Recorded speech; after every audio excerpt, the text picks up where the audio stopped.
Good evening. This is Councilman Derek Thompson, and I'm sitting in for Council President Danielle Brown. She will be online shortly. Ed Potteet is out today, and Boxer is on his way, and Gleason is in here with me. So we're just going to start our work session. Was there somebody online? Oh, we're going to start our work session. Just if anyone needs to use the bathroom, the ladies' room is right outside the door on the right-hand side. The men's room is at the top of the steps. We'll ask everyone if they can mute their phones and, we'll go on. We can have the youth bureau come on in.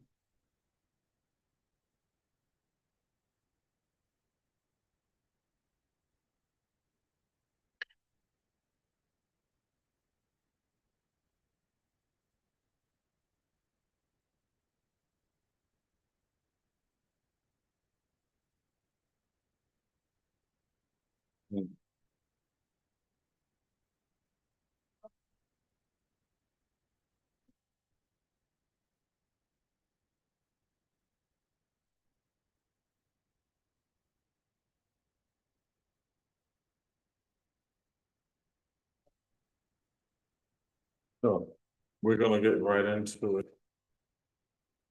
But we had a couple of presentations today, correct? Yes, we have two presentations, one from the Youth Bureau and from Woodard and Curran. From whom? So, Woodard and Curran. Did I yes, say that thank right? you. You're welcome. So if we can have our youth bureau first. We have our director, Debbie Burrow Butler. Thank you so much. Being here. Good afternoon, everyone. So this afternoon, you will hear from my YEAC. And the reason for that is that it's a fairly new program, a revamped program in the Youth Bureau.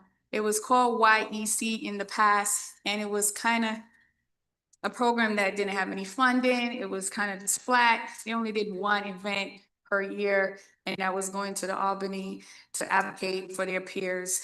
And so early this year, there was an opportunity for me to write for a grant and through a foundation. That was my first ever foundation. And it was highly competitive, where 26 people wrote for it. Only 3 got awarded. I was one of the 3.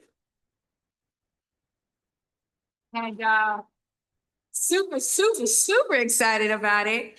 They awarded us $42,500 for 2 years, so it was a total of 85. And I'm even more elated because it's the first foundation that the city ever received. So, yes, thank you. So, without any further ado, I will introduce you to my assistant, who's also the director for the YEAC, who will then tell you more in depth of what this program is doing. And the reason for that is that you have a referral letter on your docket today to receive this fund. And so what better way for you to understand the reason why you're going to say yes to receiving the funds? And what is it that we plan on doing for the past 2 years? And anytime we write grants, there are goals and objectives that we have to exceed. I don't meet them, I exceed them. And so we're going to allow them to speak to you. And before we end our presentation, if you don't mind if we take a picture, because that needs to go in your reports with City Council. Thank you. Without any further ado, Ms. Infante. Thank you. Thank you. So.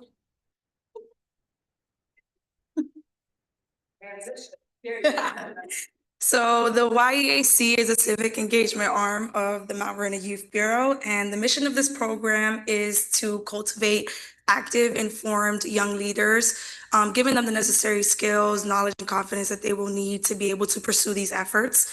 Through training and development, mentorship, and participation in all levels of government, the YEAC empowers youth to be change agents in their communities. Formerly, the YEC, Youth Empowerment Council, transitions into YEAC because we see the need for youth to be active participants in government and not just in the outside doing the volunteerism and engagement efforts. This New York Community Trust grant will afford us the opportunity to do a multitude of enriching experiences, including taking them to the Federal Reserve in September, which we're very excited about. Yes. We will also be going to the Museum of Movement Image. I felt that this was important because we want the youth to understand that civic engagement doesn't just happen in one sort of way. And there's a lot of different ways in which they can get their message across and be heard. We hope and kindly ask that City Council will collaborate with us and meet with the youth to hear the amazing ideas that these youth have, because they are so passionate, they are so bright, and they're so excited to make a genuine change in their community. I want you guys to know that before Director Burrell got the grant, these kids attended every single meeting without being promised a dime, a stipend, nothing. They're just pure passionate about making change in their community and being able to be change agents. So yes, and they will be hosting the Mayor's Youth Town Hall this fall. So without further ado, my YAC has a small presentation for you.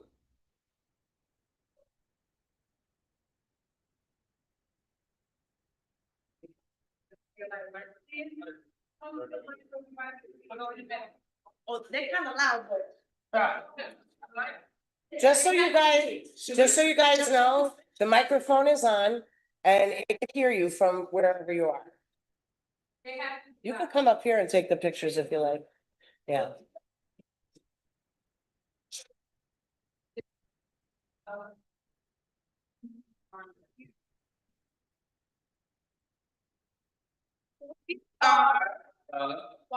YEAC, Which stands for? Youth Empowerment Advisory Council, But also Youth Elevation Action Collective, because we. centered on young people, uplift voices, Drive for Change. and we work together. YEAC for youth, by youth. Thank you.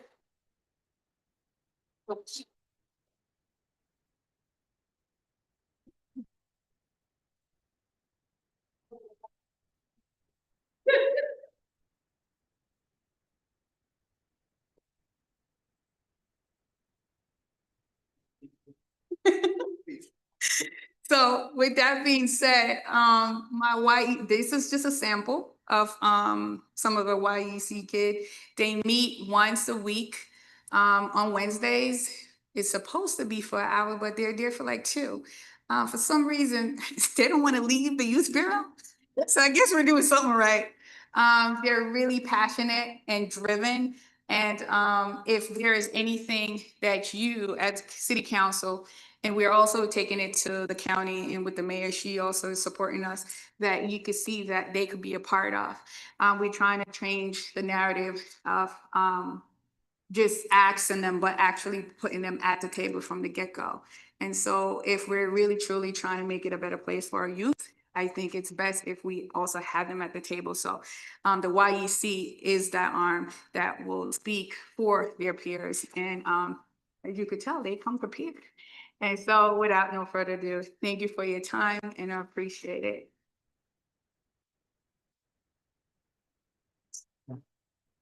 Yeah, something else to say? Can they take your picture? Yes, also, and while you're coming for the pictures, the council, we were speaking about having some of our young people come and partner with us. So hopefully we'll do that in September, where they actually sit alongside us during our work sessions and our city council session. Yeah, so some of the young ladies and gentlemen who would like to be a part of that, we would like to welcome you starting in September and into next year, because at some point you all are gonna have to replace us, right? So we want to make sure that you're geared up and ready. And it's just a beautiful thing when you see people who love their community and want to do right by their community. And this is a great start because you can actually legislate. I was born, raised, educated, and employed right here in Mount Vernon. So it's a beautiful thing where you can come back and pour back into your city. All right, so think about that. And if you're ready for it, you'll definitely be here with us. Too many days. Absolutely. So September the second Monday and Wednesday of September. Y'all can come up for the picture while I'm getting this date out here. So that will be September 8th and September 10th. At 7 p.m., September 8th and September 10th. Councilman Becker? We're gonna, So, I love that idea of partnering with council. I think that if we could potentially maybe connect two with each council person so that they could understand, so. Yeah, because city council has different committees, right? And I think that you guys would benefit when you guys come back and make your recommendations. Like if you could sit with us for 2 to 3 months, see the meetings, because we have 2 public meetings and 2 working sessions. So I would have you guys come to the working sessions. So obviously, we'll approve it through the necessary channels so that you guys can kind of rotate each committee, or at least for the first quarter, stay with those committees and see what those departments are up against. And I think that's where you'll get your experience to be able to go back into the community to your peers and say, this is why this can't be done, or we could potentially do this. So I think if we can work something like that out where we get to, I don't know how many are in the program. There's technically grant, 50, but right now we have 57. Okay, so let's figure it out, Yes, because I think that'd be great if we could rotate everybody. we'll do it. All right.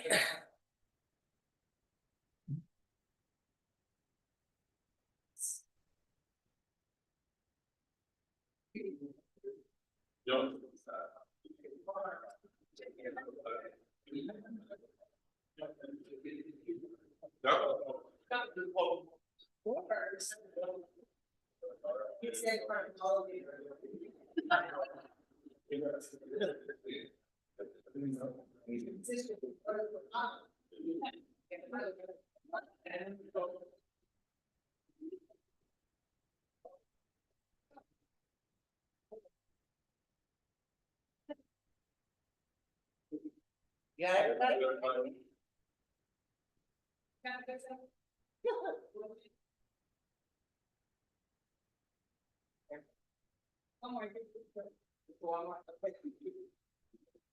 All right.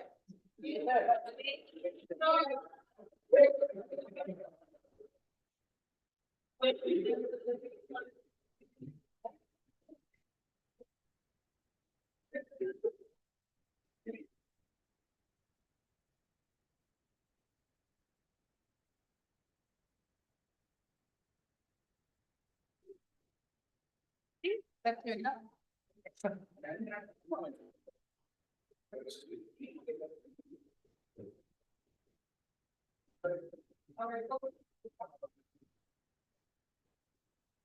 And Borough Butler, I'll set up I'll call you this week to see, I'll come and bring some papers with the layout of city council and give them access to all the codes and things so they can prepare themselves. All right, thank you so much. That's awesome. It's always wonderful to see the youth bureau because all that they do, about 75% of all of their money that's coming in is grant funded, 80, see, even more. So, everything that the youth bureau does, don't get nervous when you see these numbers that they need this for this money for this and then all of that's grant funding that needs to be spent. So most of their things is no cost to the city and it's a great thing. So thank you so much. Clerk, next group. Come on up.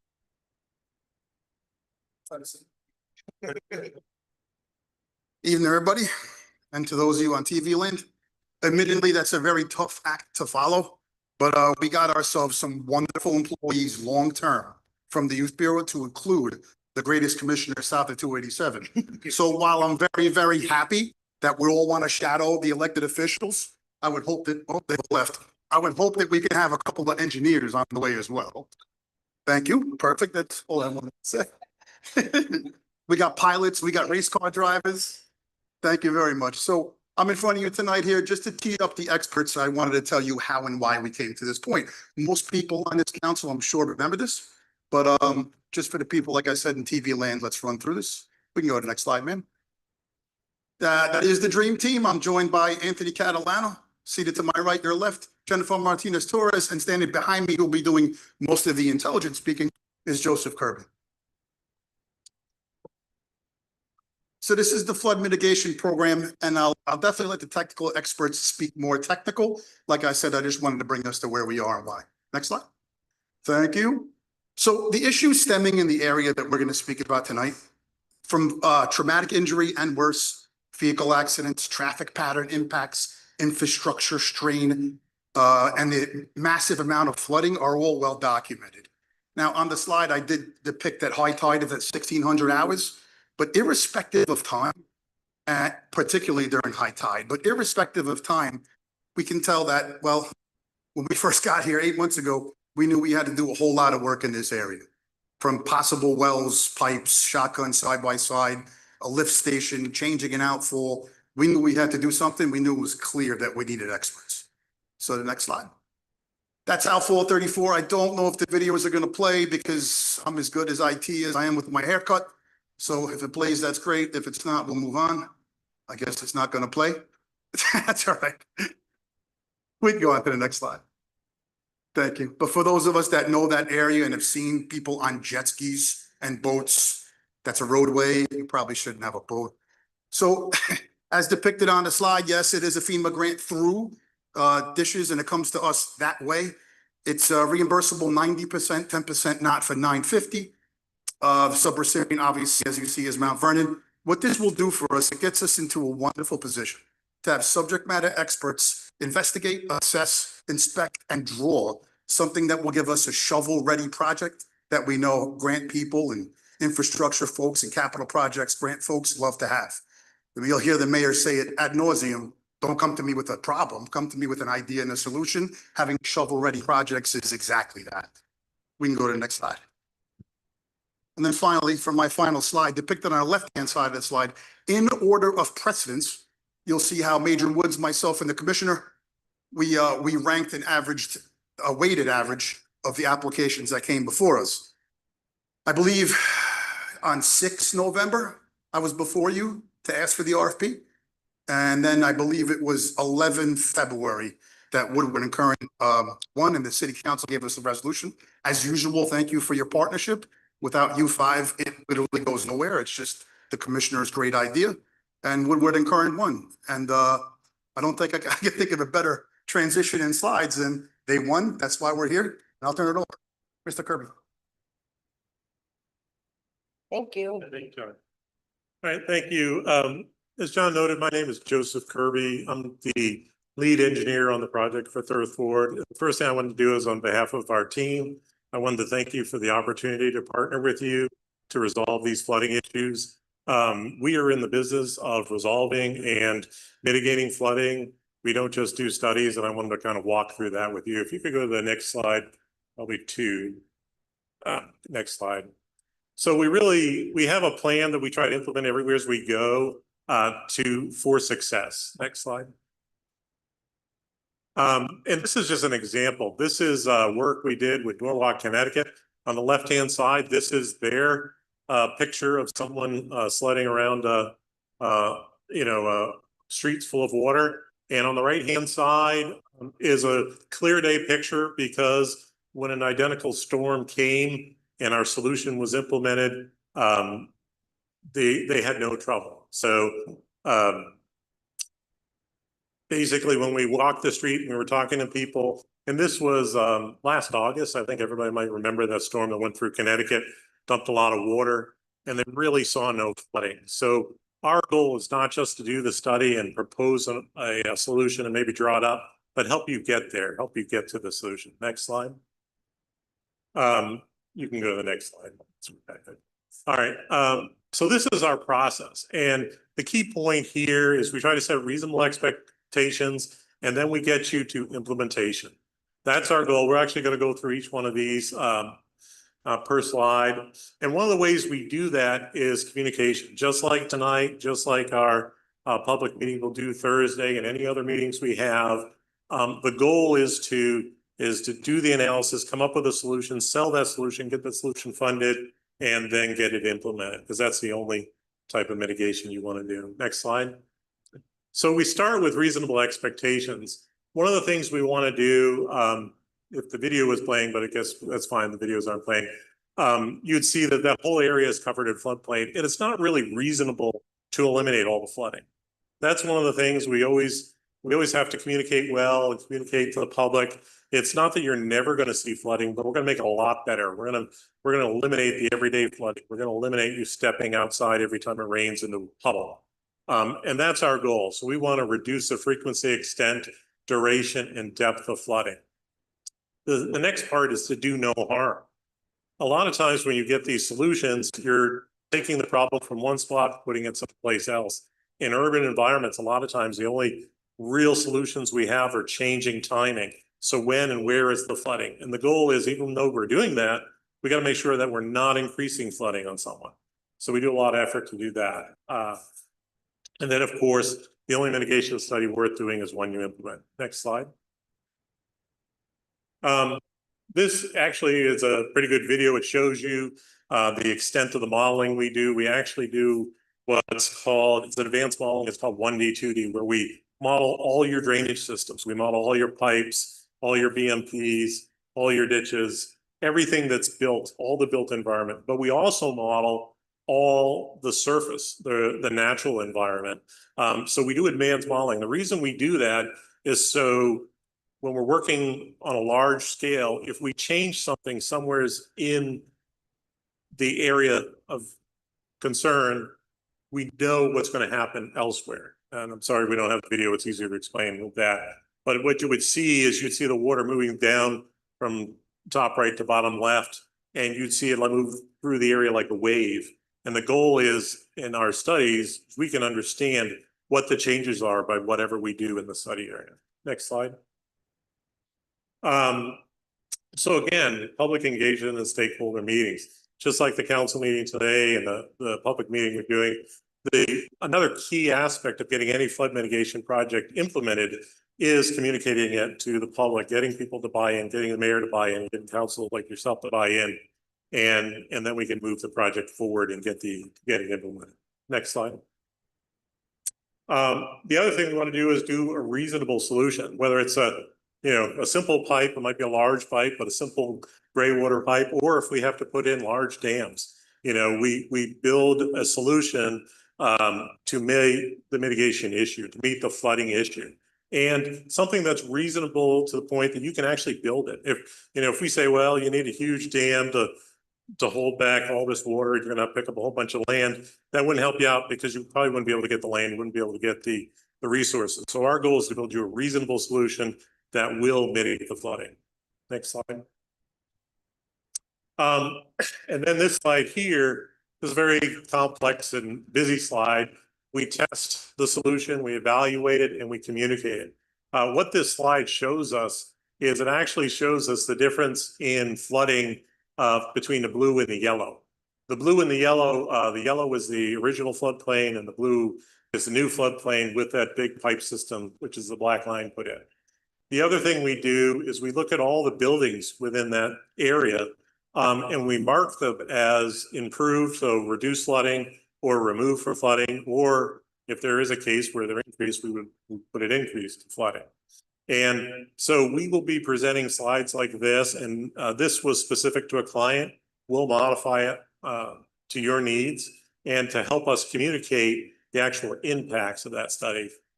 Next slide. Then funding.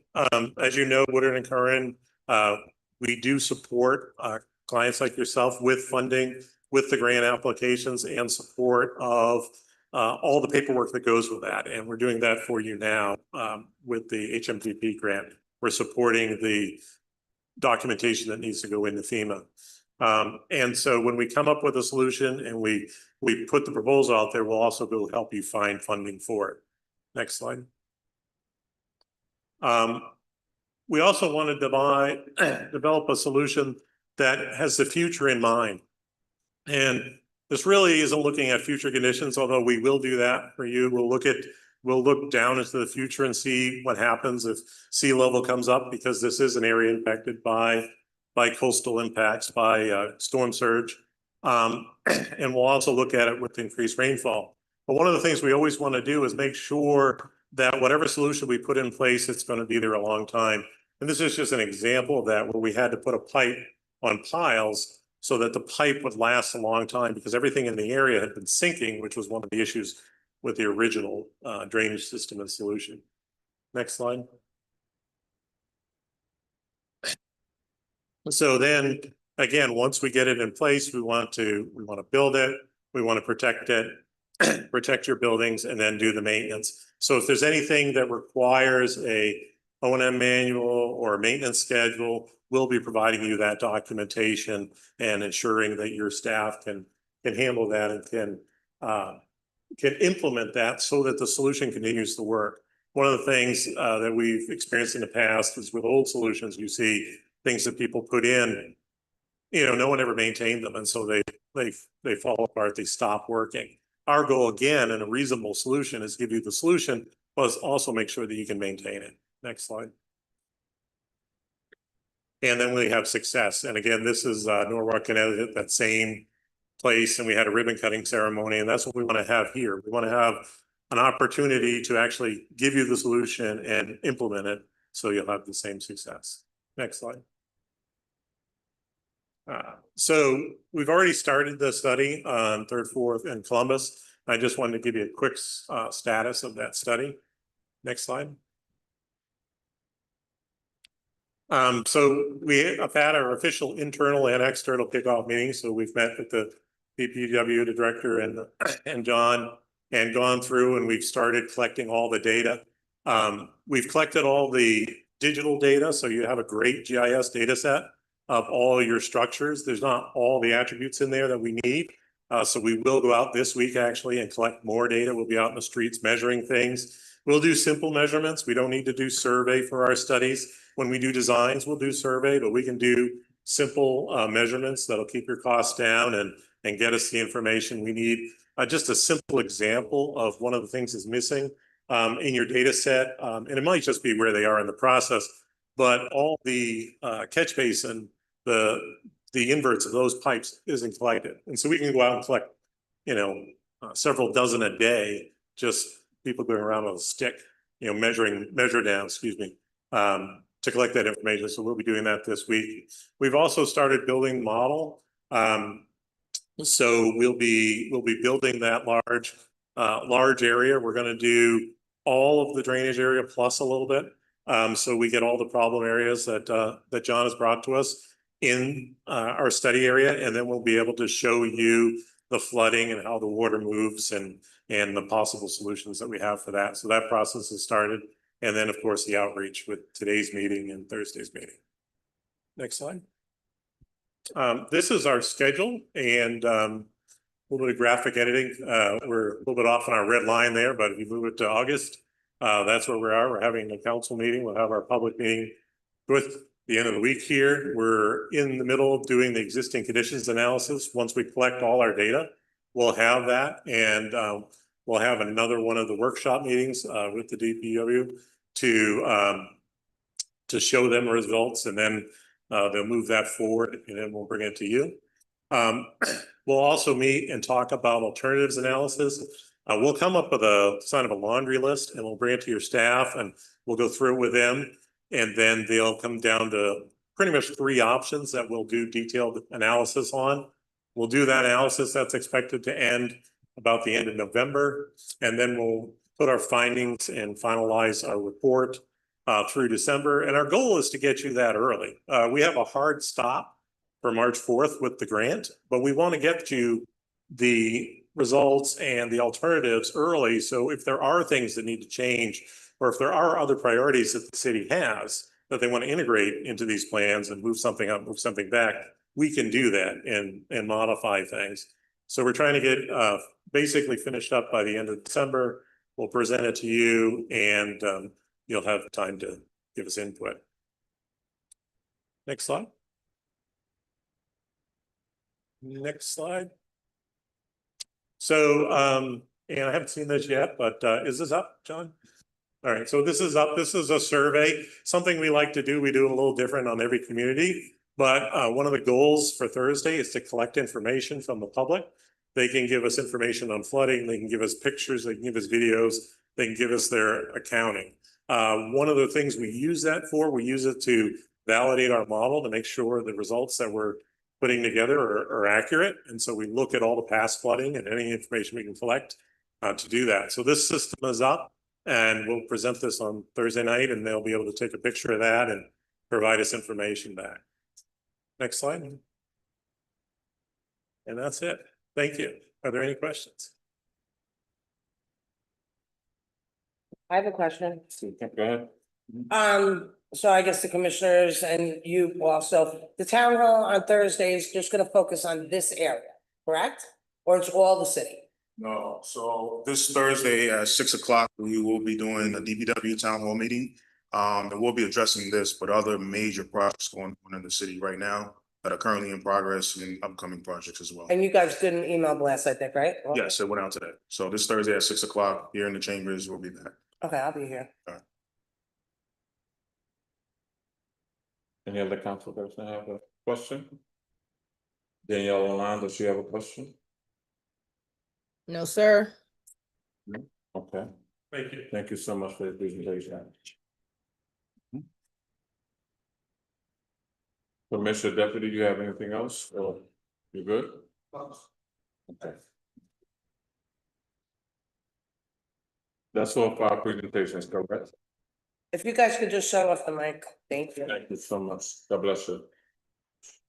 All right. So we're gonna go right into our work session. Legislation and Public Works. Thank you. I also want to thank the Director of the Youth Bureau and our DPW commissioners and Woodard and Curran for being here tonight, for educating us. We greatly appreciate it. With that being said, item number 1, Rose Longisa, Wakanda, an ordinance authorizing the host of the Wakanda Celebration 2025 event, Saturday, August 30th, 2025. Do we want to discuss this, or you want me to go through the whole? Yeah, please. Yeah, so I'm at this point, I'm not really sure why they're on our agenda. Because they're having the event at their house. And I know that they were looking for street closures, correct? No, Well, the no way street it's promoted, it's still saying that they're expecting a large crowd, which would have to be a street closure. Right, So there was, I was hoping someone came in tonight, but there were suggestions made by the council for them to possibly use a Hartley Park, right. Rush Park, and still go to the schools in partnership with the schools, because of the feedback that we got from the community. We've tried our very best to try and help this go on. I don't know what the pushback is, but they're adamant about having it on their block. And there are several people who would like them to have it on the block, who are residents there. And there's also several people in the vicinity who don't want it there. So last year I helped them get into printing school and put them in the proper hands to get that done, and it was successful last year. It was Not bigging, not. trap hanging. I was like, it wasn't anything. I'm sorry, trap hanging. And it was a great success. And this year they want it back on the block, but last year we helped them get into the school to prevent the backlash and the ongoing debate, should they have it or should they not, within that community. So I don't know what's going on now. To my understanding, they do have funding that came from several sources. So I don't understand, I don't want to place those funds into the school system. Like I said, last year, it cost them $5,000 to utilize the school. It's the same amount this year. So the ball is in their hand. I don't know why they're not doing it at the school again when they had enough space. And it still wasn't enough parking when they did it at the schools. Some people said in the community that it was still overflowing into the areas of their homes, and it was difficult for them to get home. So we're still trying to partner with them and help them find a solution. But Ms. Langisa is just adamant about having it on that block, and that's that. Okay, But without having a permit to do so, you're opening yourself to be shut down, and we don't want that kind of chaotic response, if you will. I mean, I think an important part of the letter is, given these constraints, we will be hosting the event in the backyards of 374, 375, and 366 Horton Terrace. None of those backyards, as I went through that entire block all over around Euclid, none of those backyards are large enough to host in the event, larger than the backyard. It said event attendance 400 to 450. Okay, so, In the back, the block itself, it goes into an L, right? So that's Yeah. Hawthorne that they live on, and then Euclid that comes around the corner. Mhm. Miss Linguisa's actual backyard, you have to go around Euclid and come Yeah. around the side. Mhm. And then the other backyards are sort of hard to get to as well. So for you to say you're gonna utilize your backyard, it's not feasible. okay, So- so pleasure of the council, do you just want to put it on the agenda and vote on it, or how do you want to move forward on this? I was hoping they would be here today. I don't know if they're gonna show up on Wednesday, if you wanna, What has changed? What has changed since the last meeting? nothing. Nothing has changed. I mean, half of the neighborhood came in and said they didn't want this thing. Right. We can't force it on them. Right, when I went door knocking, to set up doors there. Like I said, there are some community members who said they're okay with it being there. And there's others who said they would not.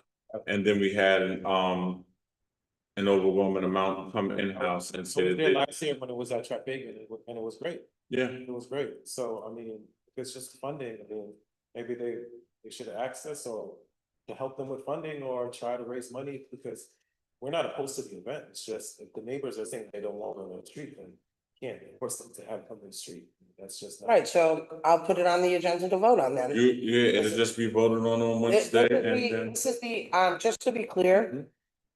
This is the only meeting in August. It's not like we can call for it. We have to make a decision Correct. here, or we just not put it on the agenda, one or the other. Right? But, I mean, I think it should be on the agenda. I think we should just vote. Put it on the agenda. I'll reach out to Mr. Guisa again and, have them come in on Wednesday if they'd like, but, they can hear how it's gonna be voted on. Okay, item number 1 is gonna be on the agenda.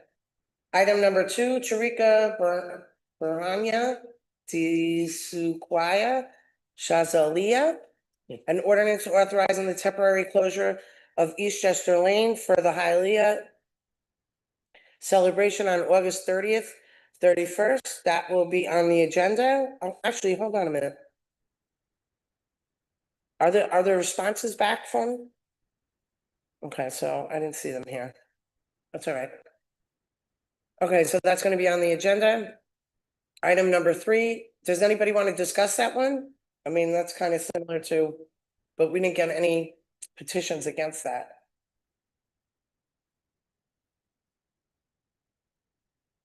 What street is that? Item number 2, That's Eastchester Lane in between 10th and 11th Avenues. and you got the responses from PD? Okay. All right, on the agenda.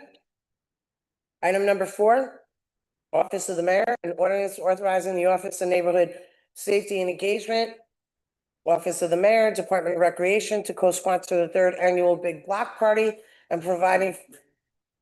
Item number 4. Three. Oh, shoot. I'm sorry. My screen skipped, guys. Yes. Item number 3, Management Services, Department of Management Services, an ordinance authorizing the amendment of ordinance number 11, adopted by the City Council on June 11th, entitled an ordinance authorizing the mayor to renew the annual maintenance agreement with Business Electronics iRecord for interview room recording equipment used by the Department of Public Safety. That's on the agenda. Item number 4, Office of the Mayor, an ordinance authorizing the Office of Neighborhood Safety and Engagement, Office of the Mayor, Department of Recreation to co-sponsor the 3rd Annual Big Block Party, providing for street closure, CLT services, and support. That's on the agenda. Item number 5, Office of the Mayor, an ordinance authorizing the mayor to attend the New York Conference of Mayors and Municipal Officials, NICOM 2025 Fall Training School. Item number 6, Department of Public Works, an ordinance authorizing the mayor to enter into an emergency contractual agreement with Zanzini Pipeline for sewer rehabilitation work at McQuestion and West Livonia Avenue and 115 Delt Avenue. Commissioner, you want to come up and speak on this, number 6? Why is this an emergency?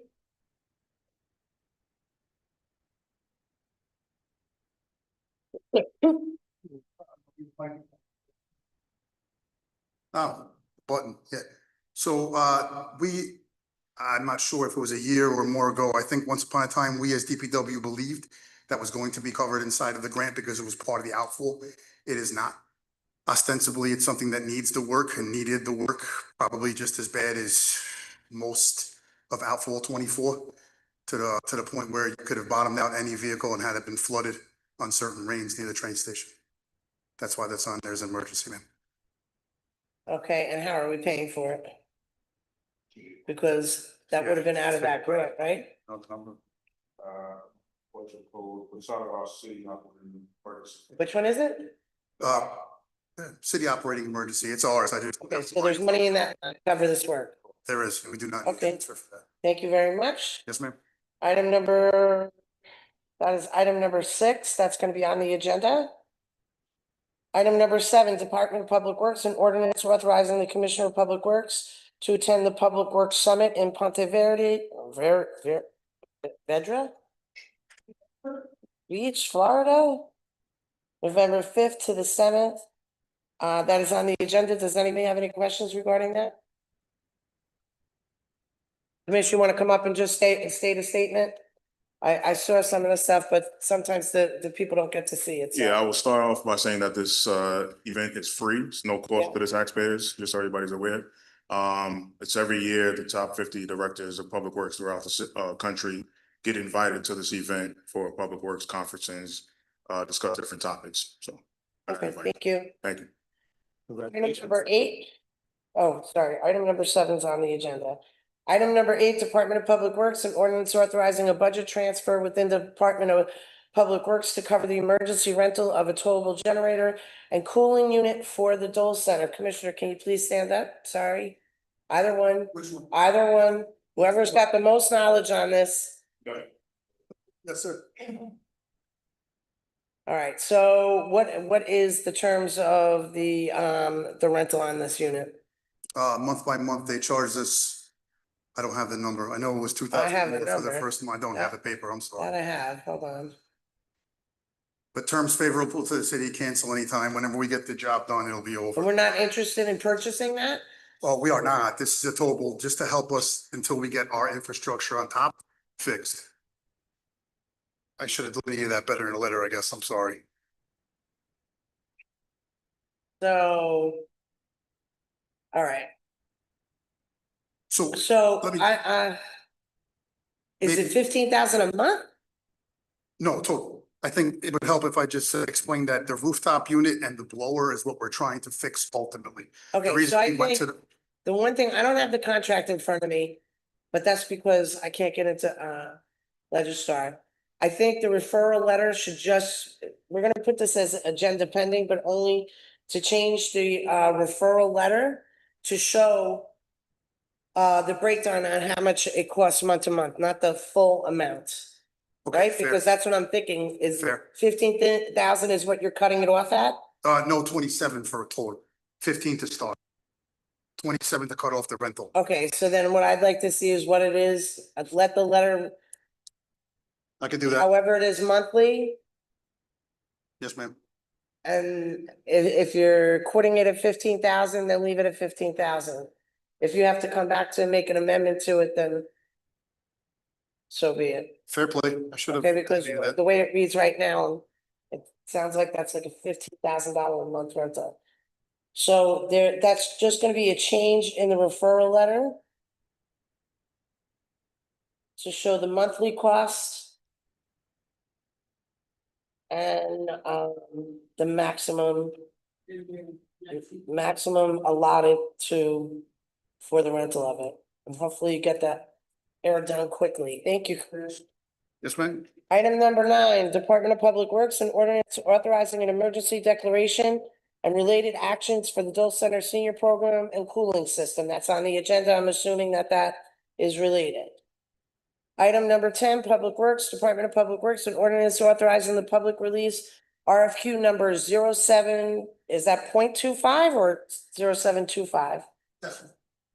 professional engineering services for planning, design, and construction phase services of drinking water, sewer, storm sewer, and infrastructure projects. We could, do you want to come up and speak on that?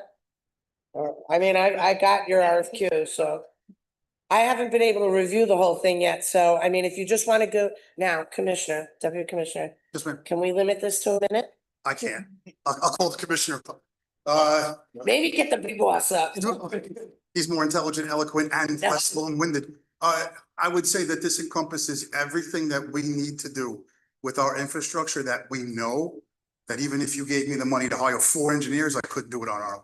Okay, This, if you look at the expanded scope of work, I ran out of letters. yeah, I just Out for scanned this through. little- Yeah, well, you didn't get a chance. It Yeah. came very late. I do know Corporation Counsel has it, but he has not had enough time to go through it as well. This is the preliminary meeting to allow us to go to this RFP. Okay, so my question to you, Johan, are you gonna be able to get through this by Wednesday? Yes. Okay, great. So just a real quick question. Did this was something, I know we had spoken about this a couple months ago. So, and now we've seen some of those 100-year storms that happened a few weeks ago. And I understand you guys had already had this put together. It was just a matter of Yes, I know. doing it. So there is no such thing anymore. It's all 10 Yeah, I years. know. I mean, but I know that you guys were starting to have a plan to put this together. We did. And the impetus for the push, if I may, ma'am, is because we're running out of funds on our emergency contract with our current. Right, So we'd like to do this all encompassing proper going forward, not in an emergency contract, which is okay. to your 5 credit. Okay, and when do you see, what is your timeline on getting this out there? Like after we approve it? Yes, ma'am. Okay, so we think by Wednesday, Johan will have everything reviewed. That way, by the time we go to Board of Estimate and Contract on Tuesday, then within the next 2 weeks, you guys will have that online and ready to bid? I'm bidding that for 30 days, Advert. Yes. And then when do you see it being awarded? For the new year? No, prior to that, ma'am. We're gonna run out of. Prior funds to before that? Yes, ma'am. And where do you intend on getting the funds to support it? State. There's money at the state? Is it grant funding that? Yes, Okay, yes, ma'am. thank you. You answered all my questions. Yes, That's ma'am. on the agenda. Item number 11, Board of Water Supply, and ordinance authorizing the Board of Water Supply to amend the salary of the lead service line data entry clerk position. That is agenda pending. And that's, I just want to speak to Commissioner Sproul about that. Item number 12, City Council, local law of 2025, a local law of the City of Mount Vernon, New York, amending the refuse sustainability fee. That is something that I set out to council last month. It had that 10 days, it had to be on everybody's desk to read. Now it is going to be approved by City Council, then it'll be sent to the state. They'll put a number on it, send it back to us to accept it. And that is on the agenda. Item number 13, City Clerk, Office of the City Clerk, an ordinance authorizing the transfer of funds within the Office of City Clerk budget to cover travel-related expenses. That's on the agenda, but I'm just curious, why did we have to transfer? Because I just got your budget from the comptroller's office. There looked like there was enough money in the line. There's only $1,000 in travel. Oh, I asked for the increase for 2026, so I don't have to Gotcha. do this again. Okay. Yep. thank you. That's on the agenda. I think item number 14 is related to 13.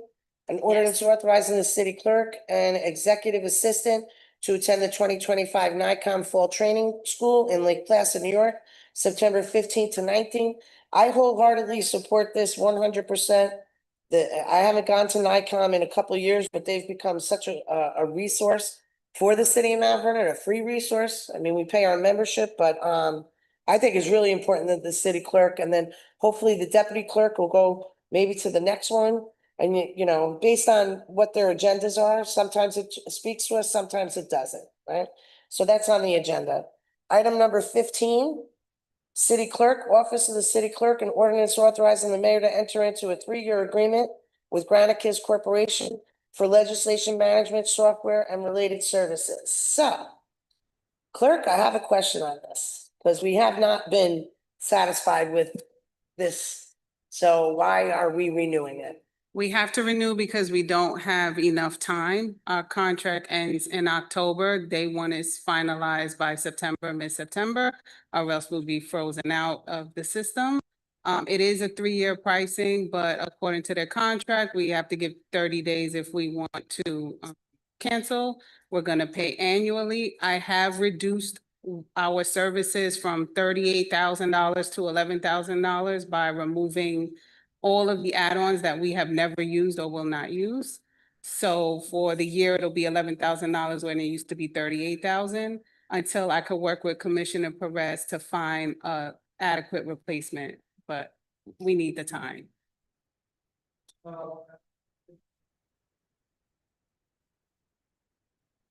Thank you for that, Nicole, by the way.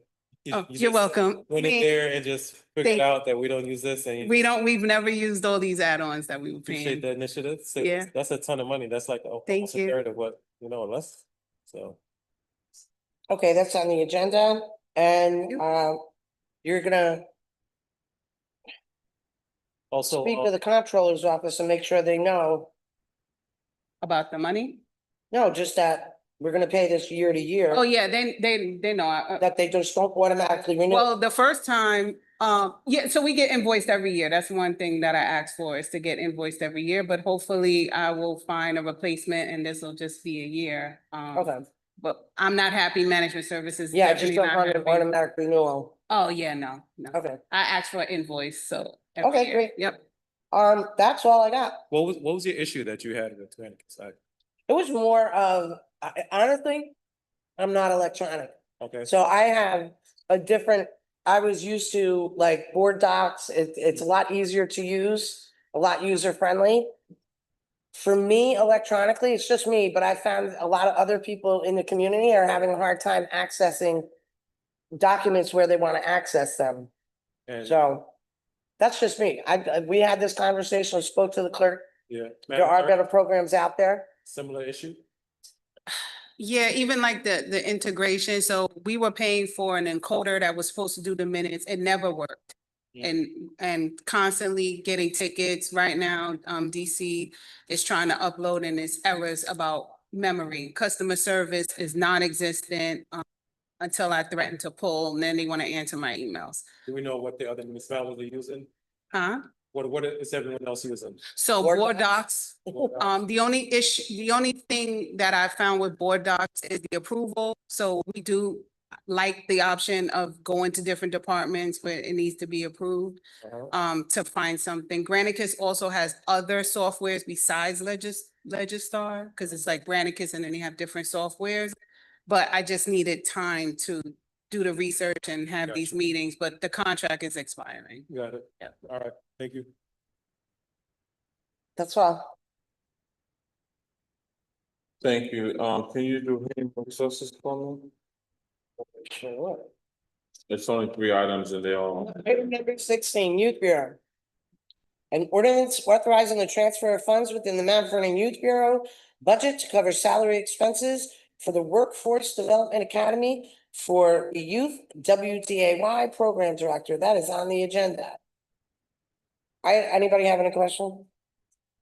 Item number 17, Youth Bureau, an ordinance authorizing the mayor to approve the attendance of 3 Mount Vernon Youth Bureau staff members, including the executive director at the 2025 Independent Sectors National Summit in Atlanta, Georgia, and providing for related services. That's on the agenda. Item number 18, Youth Bureau, an ordinance authorizing the mayor to accept foundation funds from the New York City Community Trust and its Westchester Advisory Board to support the expansion of the Mount Vernon Youth Empowerment Advocacy Council. I'm very excited to partner with them. I thought that was a great presentation by Director Burrell Butler. Burrell Butler. Okay, whatever. She knows, Director Debbie. Do you want me to do, oh no, Javon's here, he can do public. Thank you. Yeah, Boxer, let's for public safety and code, and you got a long list of that. Yeah, you have public safety and code. LPW was mine, but, all right. Department of Buildings, ordinance granting a 12-month leave of absence for Mr. Ramel Lashley for his permanent position as document coordinator to serve as planning clerk with the Department of Buildings. And that is on the agenda. Number 20 from the Buildings Department, an ordinance establishing a separate gas work permit and fee schedule within Department of Buildings. That's on the agenda.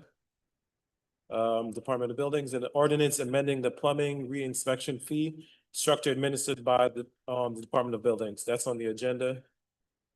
And number 22, Department of Buildings, and ordinance authorizing a professional services agreement with a third-party inspection agency for construction inspection and observations for the development project at 115 South Equestrian Parkway. That is on the agenda. Number 23, from the Department of Buildings, an ordinance authorizing the use of third-party inspectors to address the backlog of building inspections in the city of Mount Vernon. That's on the agenda. Number 24, Consumer Protection monthly report for June 2025. Information purposes only. Number 25, Consumer Protection monthly report for July 2025. For information purposes only. All right, number 26. The Fire Department ordinance authorizing the condemnation of disposal of obsolete firefighter personal protective equipment. That's on the agenda. Department of Public Safety, number 27, an ordinance retroactively authorizing the Deputy Commissioner of the Department of Public Safety to attend the second annual New York First Responders Summit in Washington, D.C. That's on the agenda. And number 28, Department of Public Safety, an ordinance amending section 243 of the Mount Vernon City Charter to impose on unlicensed truck operators. That's on the agenda. I have questions? Sure. You have any questions for public safety and code? Yes, I do. Sure. All right, where are we gonna start? Commissioner, you have a minute? So this is submission. Thank you so much, first of all, for being so patient and waiting tonight. We greatly appreciate when the commissioners have something on the agenda when they come to speak on it. I'm gonna jump around. I want to start with item number 23 first. So, press the green. No, yeah, there we go. All right, just tell which one is that? All right, item number 23 is the ordinance authorizing the use of third-party inspectors to address the backlog of building inspections in the city of Mount Vernon. So my first question to you is, using an outside company, did you budget for this extra expense? This Or is this going to be covered by the permit fee? is gonna be covered, this is a no cost to the city. This is an option for the constituent to pick from a third party that we have chosen. That's not just like we do with the electrical permit. Okay, so did you guys go out for an RFP for this? We Oh, you attached, are going, yeah, we attached the RFP to our proposals. That as soon as you approve this, we will go out for an RFP. all right, so I think I'm a little confused, right? Because wouldn't this be an approval to go out for RFP? Or do we need two? You know, Well, this is, from the way it's written, they're asking for an approval, for them to be able to use a third party. And then we'll accept the RFP later once it's chosen who's gonna be utilized. I think I'm missing. If I'm I'm correct. missing the letter here, because all I have is the RFP. Where is the cover letter? That's all I have is the RFP under number 23.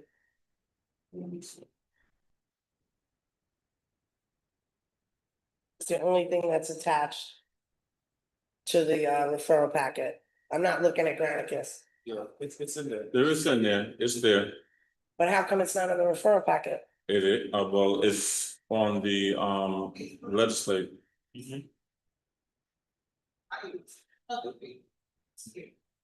Okay, so do you want to read the referral letter aloud? Because I can't see it. I can't see it at all. That's the whole point.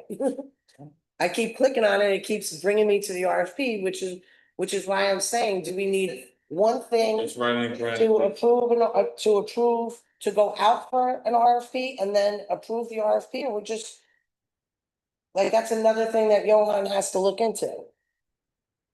Yeah, it's attached. This is why I hate this system. First thing you see there is the staff report, third-party inspection services for the building department, and then a referral letter right under it. It's not showing up on your screen? No, all it's showing is the request for proposal.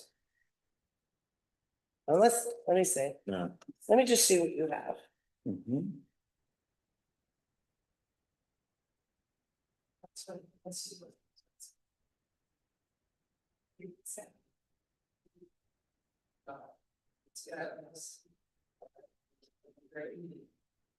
Let's see, the third thing on the list.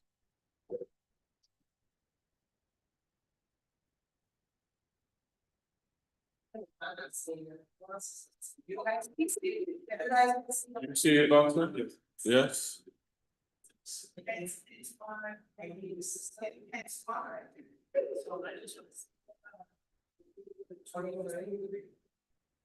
You want me to read a portion of it for you here? I read it to myself. Oh, okay, I'm that's. sorry. It's not gonna be able to. Okay. 23.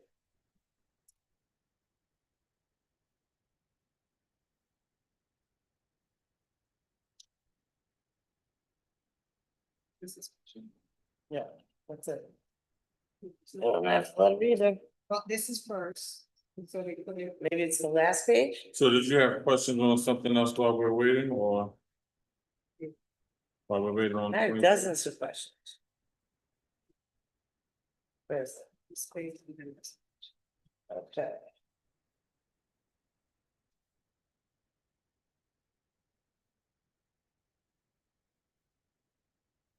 She just needs a moment, so this is on a moment to go through.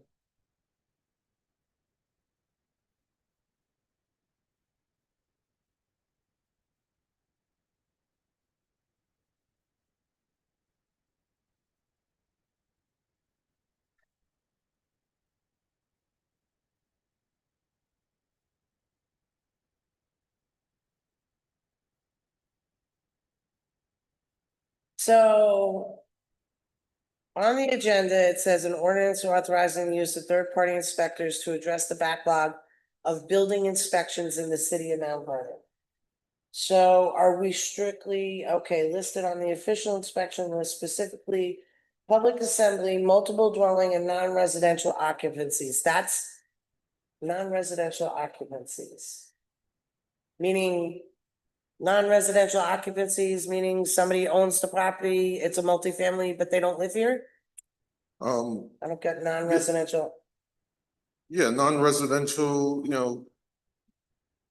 or residential occupancies are like commercial buildings and, industrial Okay. buildings like that, Okay.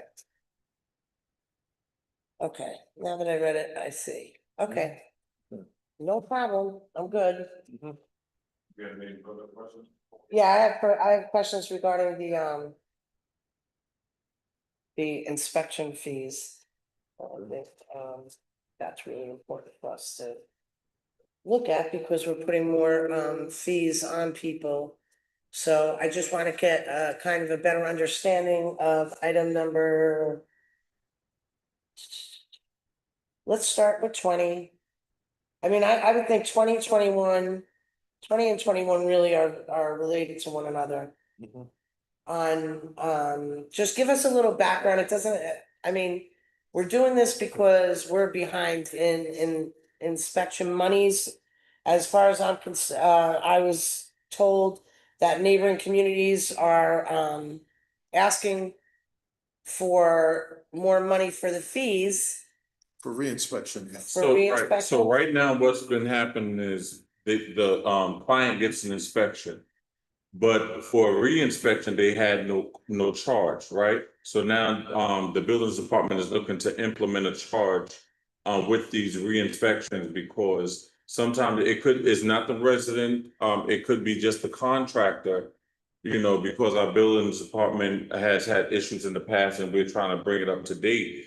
that they tell the customer that this is wrong and it's the builders department fault why this is not getting done. So now, the contractor sort of holds up everything. And if they're not doing everything, because whoever you contract, if I'm contracting Box Hill, he may have Gleason doing the work, but Gleason is not qualified to do the work, but she knows the trade, right? So she's not doing everything up to code, and it causes a re-inspection. And that re-inspection has been done for free. But re-inspection should not be done free. There should be an additional cost. Now, if the person you're contracting, who's actually registered as a contractor and doing the work, they'll know the codes that they're supposed to be doing this work up to. So it wouldn't need a re-inspection. So that's where we are at the table with that. If I was did that correctly for you? Yeah, you did really well with that. Thank you. Yeah, I The understood it as question that. is, so who determines that Right. the item needs a reinspection? Because Well, anytime you open a permit, that permit also has to be closed, right? And if there are any things that need to be tweaked or if something. He's asking who? We determine that. Our plumbing inspector, when it comes to plumbing and gas. The Mhm. plumbing superintendent does these inspections. And what he's finding is that he's going to numerous inspections on the same job because they're not, as he said, they're not getting the plumber who's a licensed plumber. He farms it out to a non-licensed guy, all right? So a lot of this work is not meeting code. So the more, when it doesn't, he has to go back and do another inspection. So- Other cities are charging for this. the inspection is not done when the work is completed. Yeah, there is an inspection when the plumbing isn't completed, right? It's completed. Because in most buildings, you can't even close a wall. Commissioner, I'm So- gonna stop you for a second there, just 1 second. No, it's not done on site that day. Mhm. Okay, they schedule it. They schedule. Yeah, that's not my question. So whenever they schedule it, it's at the completion of the job. So what would require a reinspection if someone from our office? It's not always at the end of the job. It's, Oh, so there's different trades, stages. there's different trades, there's different stages. Oh, different Right. stages. You Okay. can't close up a wall unless the plumbing is right. Okay. So if it's not right, it affects a lot of things at that point. And he has to come back for a reinspection. So this is when the inspection is done, and he determines that it's not right. at It's the not time. correct. It's So not, they're gonna go back and fix it, and then he's gonna come back he out. has to come back out for a reinspection. And this happens far too often because so many contractors use third parties. They use their name at the contractor, however, someone else is doing the work. And they don't know the codes because they're not certified in those areas. They know the trade, like I can go and fix the plumbing in the bathroom, but don't expect it to be at the code because that's not my trade, so I don't know the codes to look for. However, when you're a contracted plumber and a contract electrician, you know the codes that are expected, so you have to carry those out. So before, when they come back out to inspect these jobs, if they see an issue, then they may have to reopen the wall and correct it, and these things happen to call for a reinspection at some point. Any other questions for public safety? You got another one? No, I just wanted to make sure we're aligned with other communities with this because this is not the fee schedule that I spoke to the plumbing inspector about regarding potentially going back and restructuring that, but if you're confident this is what's done in other communities, Yeah, and I just want to make sure it's twofold, this question. Yeah. And the fine goes on the contractor, or it goes on the property? On the on contract. the applicant, whoever the applicant is. So if the applicant's the contractor, A lot it's of the most times homeowner? it's the contractor. Yeah. So it's whoever the applicant is? Yeah. Okay. And you said we added- Yonkers was currently charging re-inspection fees? Yeah, Yonkers, we added their fees so you can see that they're identical. We're trying to stay within in the Okay. range of, the neighboring cities. Yeah, I see that you attached that there. Yeah. I see that attachment. Okay. Alright. Yep, I'm fine with that, and that was 20 and 21. Let me just look at 21 real quick. I just do that. Yeah, I just did that. Okay, I'm good. Okay, Thank you so much. thank you, Council. Thank you. Any other questions for public safety and code? No. Javon, if you can go right in, excuse me, Boxell, if you can go right into finance and planning. Sure. Thank you. Number 29, Department of Assessment and ordinance authorizing transfer of funds within the Department of Assessment budget to cover necessary overtime expenses. That's on the agenda. Number 30, Office of the Control and ordinance authorizing the adoption of a fund balance policy for the city of Mount Vernon. That's on the agenda. Did everyone get to look at that? It's kind of self-explanatory. It's just, I did. I mean, it's pretty, I mean, I would think that, if I'm not mistaken, wasn't this a recommendation from yeah, the state? yeah. It's basically saying that we should keep a 10% fund balance based on the 10% of the expenses, the last budget. And if we fall below that, then the city council should approve a plan to replenish that 10%. Yeah, So- that's not, the policy's not attached here. It's in there. Got it. All right, number 31, Office of the Controller's Ordinance authorizing the adoption of a debt management policy for the city of Mount Vernon. That's on the agenda. Number 32, Office of the Controller and Ordinance authorizing attendance at the New York Conference of Mayors Fall 2025 training. I think this one was for the controller. Yeah. Number 33, Office of the, yeah, that's on the agenda. Office of the Control and Ordinance authorizing the adoption of a travel and expense policy for the city of Mount Vernon. That is on the agenda. Number 34, Office of the Controller and Ordinance authorizing the extension of the agreement with Capital Market Advisors LLC for the financial strategic planning services and authorizing related budget transfers. That's on the agenda. Office of the Controller, number 35, an ordinance authorizing issuance of a request for proposal qualifications for a consultant team to implement the innovative finance and asset management initiative under referral number COP 2025-15. That is on the agenda. 36, Department of Planning and Community Services, an ordinance authorizing the mayor to execute a contract amendment with the cities for financial empowerment fund to incorporate legacy planning services to the Mount Vernon Financial Empowerment Center. That is on the agenda. 37, Department of Planning and Community Development, an ordinance authorizing the mayor to enter into a memorandum of understanding with the Mount Vernon United Tenants for the installation of a city resource kiosk at the Mount Vernon facility. I'm not sure if the commissioner was online. He said he would be. Rouse, is he on? No.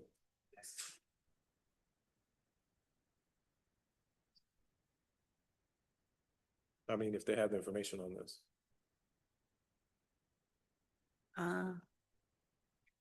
Lucas, are you online? Yes, I'm here. Could you speak about the kiosk request? Explain exactly what that is. The kiosk,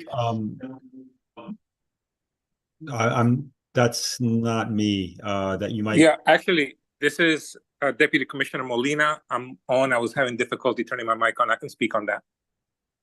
Okay, perfect. Thank you. So the city kiosk is an idea to bring access to residents via an electronic kiosk. They can access the buildings department. They can access veteran services. They can access youth bureau, recreation, as well as some county services. The kiosks were purchased using grant funding, so it's not an expense to the city. That's the metal kiosk. The tablet that will go inside the kiosk is our tablets that are surplus inventory. So that does not require an additional purchase. These were tablets that were in the management services inventory. And the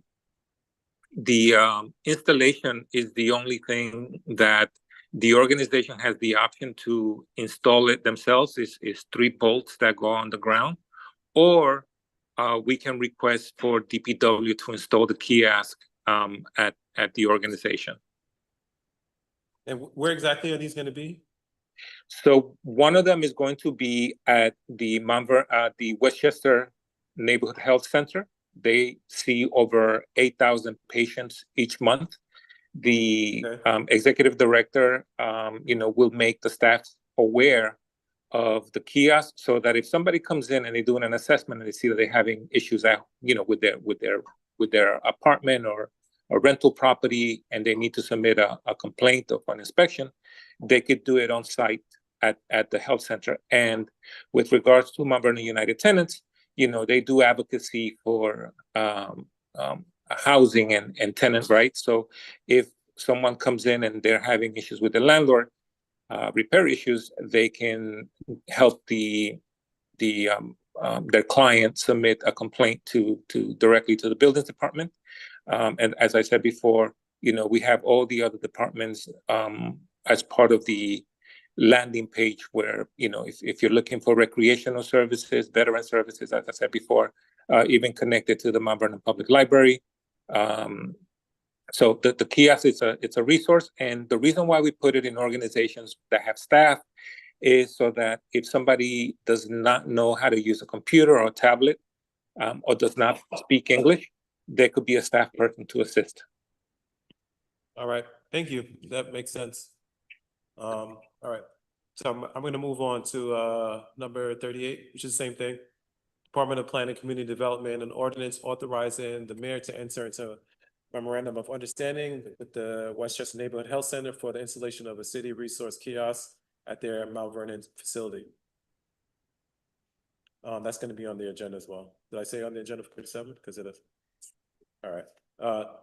Number 39, from City Council, an ordinance authorizing the Office of the Controller to establish a custodial account for 55 Pondfield Parkway to support Planning Board Consultant Services. That is on the agenda. All right, number 40, from the City Council, a resolution of the City Council of the City of Mount Vernon referring proposed amendments to the Code of the City of Mount Vernon, extending expiration of approvals for the city's land use boards to the City Corporation Council, City Planning Board, and Westchester County Planning Board, and scheduling a public hearing. That is on the agenda. Number 41, from the City Council, Planning City Council, a resolution of the City Council of the City of Mount Vernon designating itself the lead agency for proposed zoning amendments regarding health clubs in the MX1, MVWH, MVWC, NBOB, DB, CV, LI, 7.5, LI.15, I, TOD1, and DTOAD districts, referring the amendments to the City Corporation Council, City Planning Board, and Westchester County Planning Board, and schedule a public hearing. And that's going to be on the agenda. Number 42, from the City Council, an ordinance authorizing the establishment of a custodial account for Sentinel on 3rd Project. And that's all that I have. Any questions for finance and planning? I'd just like to say. Oh, yeah, it's on the agenda. Item number 39, just so that there's clarity, we did approve a custodial account for 55 Pondfield Parkway, but I believe they're doing it under a different corporation, and that's why we're opening this account, correct? I believe so. Thank you. That's it. That's it. Any other questions? No? Thank you so much. So that's the end of our work session. On Wednesday, August the 13th, will be our regular scheduled city council meeting, and we shall see you then. Thank you and have a wonderful evening. Righty.